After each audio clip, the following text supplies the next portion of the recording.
Why is algae so bad in the river this year? I mean, look at this stuff. It's stringy, it's slimy. I mean, ew, we don't want it.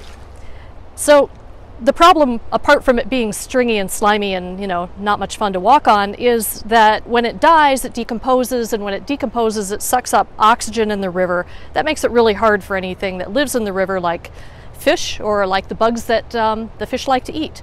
So it can be a problem in terms of the fishery. So why do we have it this year? Why is it so bad? And what makes it grow? Think about what plants like. They like nutrients and they like light. And so nutrients are nitrogen and phosphorus for plants. And a little bit in the river is good, but too much, it's kind of like vitamins. A little bit is good, too much, you can overdose. And this year kind of looks like an overdose. So where do the nutrients come from? They could be natural. In other words, they can come from breakdown of natural organic matter.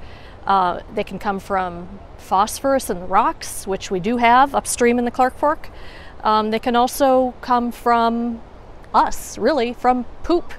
And that means wastewater treatment plants, septic systems, fertilizer that we might put on our lawns, animal poop, agriculture, stormwater runoff, lots of different sources. You get the idea. Many sources, some pretty controllable, some not quite so much. But back to this year. Why so bad this year and not, say, 2 years ago when it really wasn't so bad?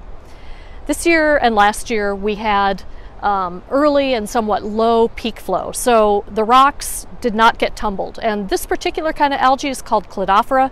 It attaches to rocks. If they get tumbled really well during runoff, it cleans the rocks and we don't have as big of an algae problem. The other issue with an earlier peak flow is that we also have early low flow.